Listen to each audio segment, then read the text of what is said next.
Do I feel like the biggest noob in the world? Okay. We did some great stuff. I actually came to the point where I thought I'd done mad progress. Like, a lot of progress. I really did throughout this entire day. We had to fight Velkhana, and then we had to overcome that, which was epic. Really epic. And then I had to do a podcast with Rurikhan, who's quite the big content creator in the Monster Hunter World space, and it was very exceptional because it turned out we crossed paths like 12 years ago in our old YouTube days. We worked for the same MCN. And also very difficult to watch the questions that Rurikhan was asking me under the still don't spoil what's going on, and there's still mechanics of the game that I haven't quite nailed down. And the, you know, the sort of response which is like, okay. I mean, I could tell you what you're supposed to be doing there, because I watched some of your stream, and there were things that, like, you clearly almost got, but not quite figured out what the hell was going on. And it was a whole thing. So, check out that podcast. It'll be up on Rurikhan's channel. We'll link it down below. It's also on my live stream, so you can see the VOD of that. It'll be on YouTube. Obviously, all our VODs are on our main YouTube channel, because we co-stream to there. All right, let's get into it. So Velkhana was the target, and very similar to... I wonder if this is kind of a regular sort of cadence that they do in Monster Hunter World, is you get a bunch of lieutenants, which are usually spin-offs of previous enemies. However, I've pointed out a couple of times, I was very worried, if you check back to the episodes before we started Iceborne, is that I was very worried they were just going to be like, oh, it's Anjanath plus, and it's like the same enemy, just again and again and again, which would have grown very tedious. But they went to extra lengths in the DLC, which I'm really happy to see, to take basically the model and make something new out of it. So I had, I'm going to be rubbish with the names here. I think it's Galvanus, which was like, it was an Anjanath, but its tail's now a big sword. And then they had some brand new enemies, like a Brachydos, I think it was called. All these kinds of things, which led to new and greater threats, right? Nicaragua would be one of them, is like, oh god, this is here. Tigrex, which is terrifying. All these things, and I had a bunch of things to do with that. But I was overcoming them, and I was feeling quite confident. I did feel like my damage dropped off again, because I couldn't find... I actually went and redid the clutch tutorial, because I could not figure out various things. And I still haven't got them all. I'm going to point out one in particular, which I'm not telling you to drive you crazy, just that I've not spotted what it is, and so far I haven't found the tutorial which will tell you what it is, because there's so many. There really is so many. And looking for the specific thing you're after is never easy. It is if you're used to it. So listen to the podcast about this stuff, because it's like, if you're used to it, you know exactly where to go, but for the new user, it's not quite there. So I went and redid the clutch tutorial, because I had all these problems with like positioning and wall banging and things like that, and did figure various things out. It was in the tutorial, such as you can't do this while they're frenzied. Or enraged. You can't wallbang them when they're doing that. You don't need to press a direction. It actually is just one button, and it'll just spin in a direction that you want it to go in. So I was like, oh, okay. I've been trying to like point it where I want it to go, but that's not how it works. You just spin it around and make it work. So I figured, like, I got these things sorted, and I was like, okay, that makes total sense, and was able to utilize that more appropriately. That was great. But it did bring up, and again, this is the thing that's probably going to annoy you, because you know exactly what you're looking for, but I don't see it, is when are they enraged? So when I got the agitator bonus from my armor, that procs when the enemy's enraged. Now, up until that point, I had, of course, noticed that the monsters tend to fly into kind of a wild frenzy on it, but that was kind of like their attack pattern for me. It's like, okay, sometimes they're wild or they're aggressive because you've done a lot of damage to them, and then they can kind of exhaust themselves sometimes and go a little bit like, I'm tired. That is the enrage, and once I got agitator and it was like notifying me, it's like agitator is now active. I was like, oh, these guys enrage like all the time. It's not a sub like 30%, like when they're capturable. I had noticed that they were like permanently doing this kind of thing, and usually were in very close in a battle arena that suited their style and became much more vicious. So I thought that was kind of the enrage, but the enrage is just all the time, and they just cycle backwards and forwards to enrage and not. I only know that they're enraged in a couple of ways. Some of the monsters have a very distinct change of appearance when they're enraged. Like, for the sake of argument, we'll say like Galvanus will literally have wings spout out of itself, and it'll have like large glowing wings, and you're like, okay, that's the enrage. Others will have like red eyes, which I've noticed is like, okay, so they've got red eyes. Things like that is what I noticed, and like that's noticeable. Some of them I don't see it, but I am aware, because I was being teased about it, is that there's something else on the UI which lets you know the monster is enraged. And it's not agitator, and it's not always a visual aspect, because the visual aspect could be a bit more subtle. And I don't know what that is. I have no idea what that is. And that's my next goal, is like, what is it? Because I know it's there, and everyone keeps calling me blind, which they always do, but I don't know where it is. And Rurikan was like, it probably is in a tutorial somewhere for you to find. And I'm like, right. So maybe I scanned through and see if there's something along those lines. I had a quick look and I didn't see anything. So I'm going to have a look-see to see what the hell is going on there. But that was like some extra knowledge that I picked up, which was great. And I also learned that the prime opportunity, because I constantly still have the problems, like sometimes I can claw on and get my attack done or weaken a piece of the body armor. The way I've been doing it is kind of watching their animations. So if they start doing, say, a breath or something like shooting fireballs, is they're kind of locked into that animation for that period of time, and I can use that opportunity to claw on, because they're not going to stop what they're doing while I do my attack. That works most of the time, and it's about finding the windows in order to be able to make that happen. But other times you'll lock on, and it seems fine, and they'll still just roar or knock you off or something along those lines, and put a stop to it, and you can be a little frustrating. So I do want to point out a couple of things that happened on the podcast. Is they want Rurikan was like asking my thoughts, because I assume these are kind of big deals in the Monster Hunter World community. I don't know whether they're like more, leaning to his side of like he finds them a big issue, and what is my opinion on them. Is one, I discovered you can restock from the tent when you're out on a mission, and he was like, "What do you feel about that?" And I admit, I did lose something about the intensity of the game when I found that out, because it basically meant my resources were infinite. Whereas previously, when I didn't know that you could just restock your item kit, every trap, every potion, change your armor if you wanted to, at the tent, and I was down to like just the resources I had left, there was an intensity to the fights where it's like, I'm running low. I kind of need to start like foraging or picking something up. And you felt a bit more like a hunter out in the open world. As I came prepared, but my preparations have now exhausted. And now I need to work with what I've got in the actual environment in a bit more like Arnold Schwarzenegger versus Predator kind of way. But now I know I can just go back and be like, oh, okay, I ran out all my resources. I can just nip to the camp and I can just completely restock when he changes Battle Arena and just come back out and carry on. I'm not limited on things like traps anymore. I can just go and get more traps if I want to. So yeah, I admit it. I did lose something there. That intensity feeling did go away, because it was like I can just reset the fight if I want to. But the health value, they don't heal when you're not fighting them, which is something I've discovered. Is you can stop fighting for like a really long time. And from what I could tell, if you're doing a quest-based enemy, they'll never leave the map. Like the locals will, but the one you're actually hunting down for the mission will not. So you can just bugger off for a while and do a bunch of stuff. And it kind of takes away that... Yeah, the word is the intensity, the engagement factor that you've got with the fight. So from there, I was like, yeah, that's the thing. I kind of, apparently that's not a thing in other Monster Hunter World games. I don't know what the new one's coming, but I can see the argument for like, this is not a great thing to have on. And the other one was the idea of breaking armor. So it was made apparent to me, now we're deep into Iceborne, is like the claw didn't come in till Iceborne.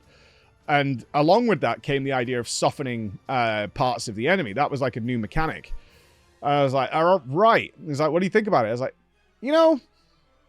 I liked how I was playing it, which was like I would just have to whack away at the enemy and eventually it would like break off, which is what I thought was happening and does happen.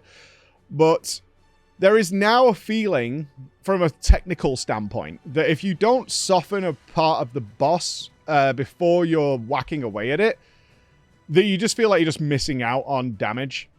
and it feels wrong. So the point where in one of the fights, when I'd knocked the enemy down and I had a free opportunity to bash it away at the head, I was like, should I just like claw here and just weaken the head or whatever and then do damage to it, rather than like the good feeling of like, I've got it down and want to unleash all my damage upon it.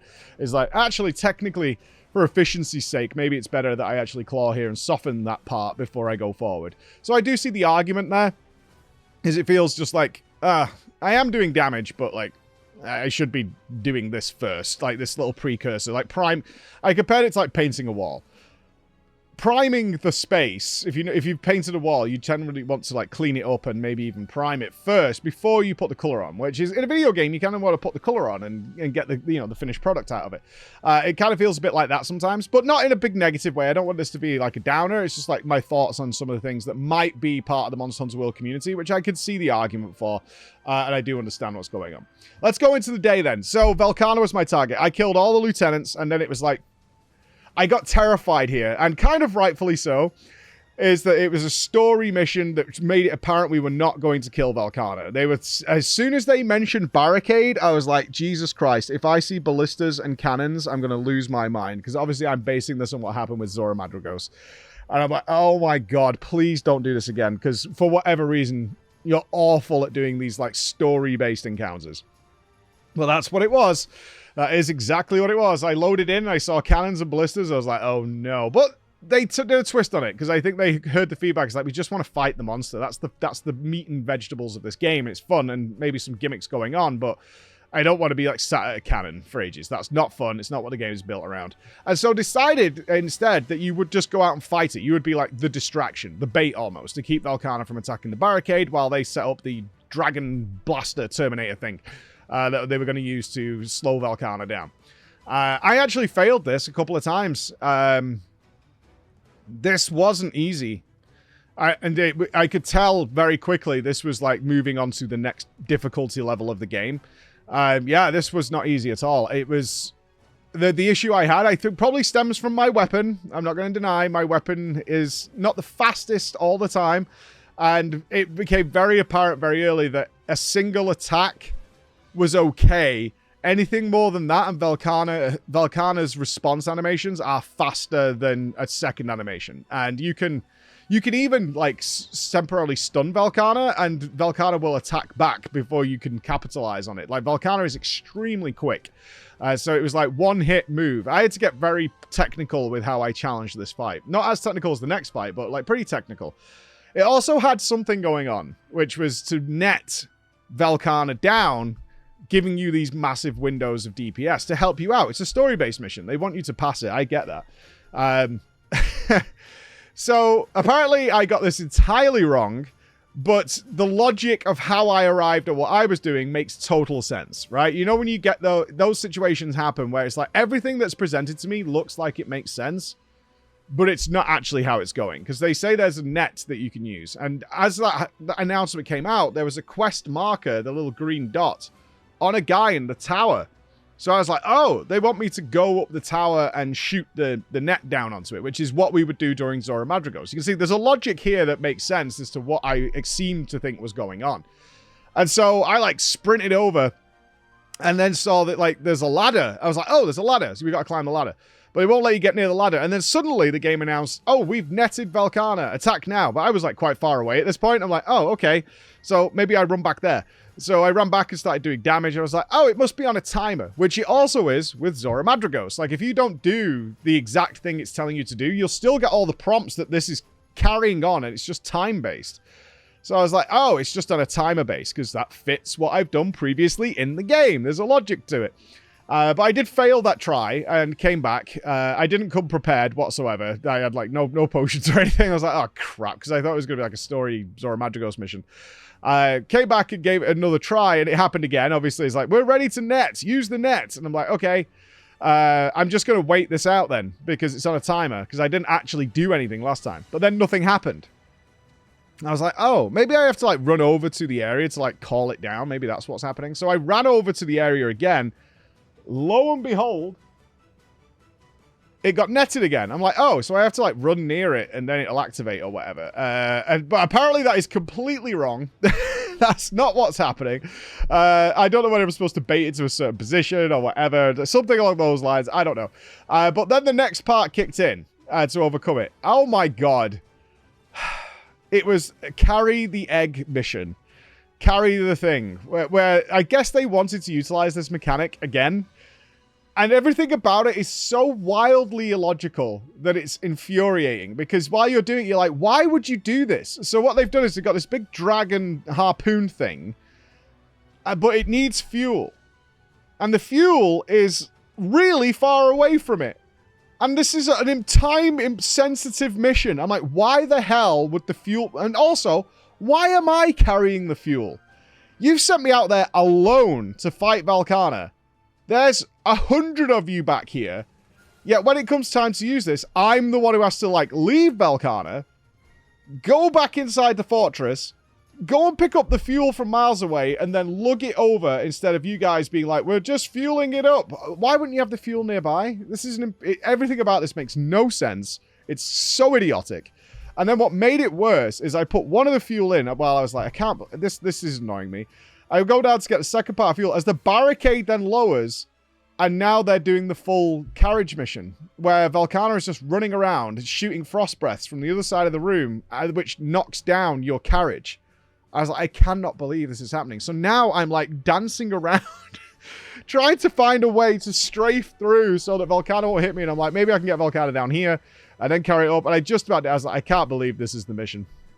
I'm sure there's another way of doing it, or you can achieve it very quickly if you're on repeat playthroughs. But at this point, I was like, I cannot believe this is happening. By the way, we repelled Velkhana. Now, that was all a bit of a meme, and it was a bit funny. But then, oh boy, the actual fight with Velkhana. Talk about the roller coaster of emotions. After that, I was like, these story missions. But then it was like, fight Velkhana. What an awesome fight. Absolutely awesome. Very, very challenging.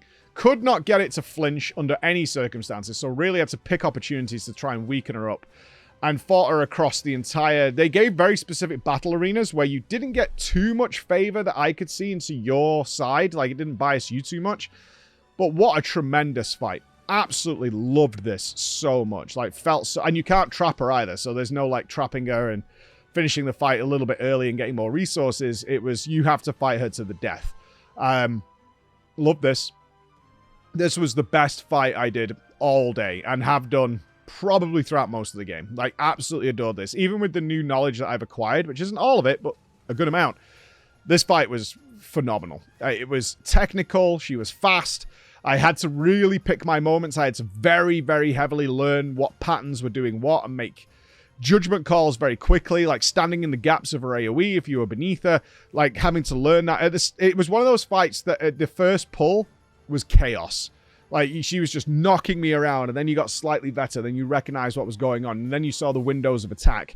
And it's one of those wonderful things that you get with progressing monsters in any video game, especially hard ones, is that at the start it seems like absolute madness, and then very quickly it turns from madness to controlled to actually I can seize the opportunity here and work her down very quickly.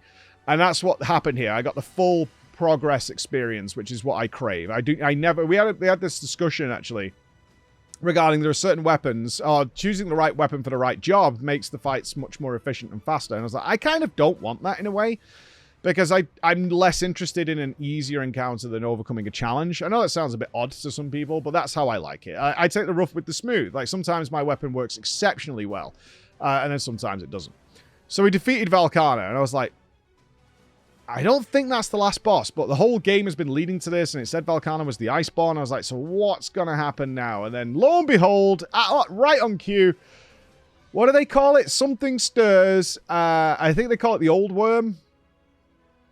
Something like that. And I was figuring for a long time that this Old Worm was something from the previous games, because everybody seems to know what they were talking about. But then it became apparent, it's like, actually, they have no idea what it is either. But there's something stirring in the neighborhood. Who are you going to call? There's an old worm lurking. And the Elder Dragons have returned. So I think we're getting to the end of the DLC, because this seems to follow the same format, like I said at the beginning, of the base game, which is like you overcome the initial challenge and then the Elder Dragon show up. So it was like Nerd Gigante, the last one, which was eating the Elder Dragons. You defeated that. And then you had sort of like the Elder Dragon back-to-back rush. You track them down. You've got all these Elder Dragons to deal with. And then the big boss is coming. So I think we might be like approaching that period of time where we're at the end. Because now I'm on the Elder Dragon Gauntlet, which is what I'll call it. And they're hunting them down, which was great. This was, the first one was actually the refight of Val. He's called Val something, but a much stronger version of this that has effluvia for days and can straight one-shot me. Happened a couple of times. I haven't killed this yet. This is where I got to. Can straight one-shot me. No questions asked. And so I was like, okay, this is pretty rough. A lot of null berries. I haven't got a really good effluvia armor, which I should probably look into because it is, even though I killed Val one shot last time without effluvia armor, this is a lot of damage. Like there were some occasions where I would go into an attack on full health and die coming out of it. And I was like, okay, this is going to be a game changer. This is going to be a thing. So that's where I'm up to. I'm on the Elder Dragon Gauntlet, which seemingly, following the format of the base game, is going to lead us towards the end. So we'll see where we are. And then I imagine there's something lurking for me afterwards, because people keep Pepe laughing at me. And we'll see where we go. But I'll be sad when this road is over. But we are going to do another podcast where we can go full spoilers, which I think you guys might get a huge kick out of when I discover whatever it is I'm missing that's very plainly obvious to experienced players or people, people who've done their homework. So we'll see where that goes. All right, guys. So stay tuned. Bye-bye.